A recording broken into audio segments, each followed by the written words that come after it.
Hi, this is Sir Whooper. I'm bringing you an Pokemon Online RU match that I've animated using an online battle animator, just because it makes it slightly more interesting to watch.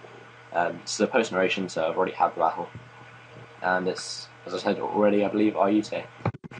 So I lead off with Sand Slash and my opponent leads off with Donphan.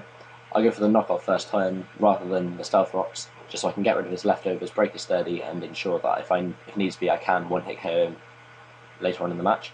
I then bring in my Rotom Cut to scare him out with the Leaf Storm. It's a bit early to be over-predicting, and so I just go for the Leaf Storm straight away. He goes into predicts that, goes into Charizard to 4 times resist it. And now I have to switch out because I'm Choice Scarfed, so I can't really do anything else. I bring in Munchlax, who's a specially defensive variant with the Thick Fat ability and Violite, which means it takes that Flamethrower exceptionally well. He misses the Focus Blast. Doesn't really matter because he couldn't 2-hit KO me anyway with it, and he would have died to the second Body Slam anyway, which happens just there.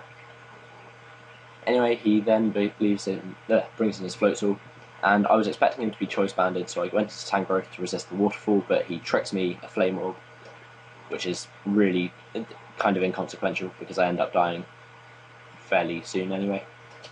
Brings in Tropius. I have no idea what to expect from this thing because I've never had to fight it before. I go for the Giga Drain on Floatzel, but of course Tropius resists that. I put in a substitute thinking I'd be faster, but no, Tropius is, and I end up dying after I've substituted due to the burn damage.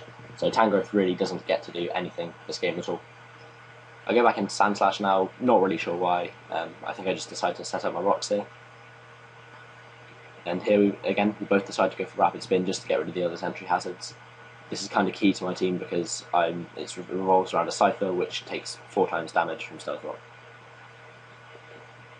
Anyway, I switch out, go into my Scyther here, completely forgetting that he's probably got Ice Shard. I dodge the Earthquake because I'm part Flying type, and then go into Rotom Cut, expecting him to go for Ice Shard and hopefully allowing me to scare him out with the Leaf Storm. Knowing that that's going to happen, I Volt Switch out on the Licky, which is quite a especially bulky poke, and bring in Scyther again. And now I'm going to start Swords Dancing because this is a Battle Pass Swords Dance Scyther with a Violite. And with the Violite, I can take Fire Blasts from this Licky relatively well, to be honest, considering Scyther's not very naturally bulky. Take the Ice Beam as well, and then I can Baton Pass out into Sharpedo, expecting him to go for either a Fire Blast or an Ice Beam, both of which I resist. And from here, it's pretty much plain sailing. I can just sweep the rest of his team with Waterfall, or Crunch. So Licky goes down in 1 hit. I'm now at 3 times attack, and with Speed Boost, nothing's really going to be outspeeding me. I Protect here just in case the Floatzel happens to still be faster than me. As it goes, he tries to switch Roomy to get rid of my Life Orb and give me leftovers and reduce my damage output. It doesn't really go his way because of the Protect, and I take him out with the Critical Hit Crunch. I'm not sure the Critical Hit mattered because Sharpedo has, at this point, something like over 1,000 attack, and Floatzel's not very bulky anyway. Donphan dies to a Waterfall. He's only got 2 Pokemon left now, which are, I believe, Tropius and Crocodile.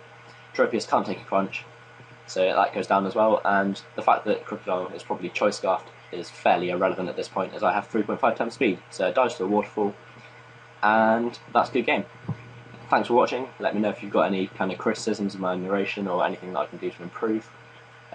Other battles will probably be longer than this one. It's just relatively short, really showcasing just how good Sharpedo can be if you set it up correctly. And yeah, it's the end of the game. Bye.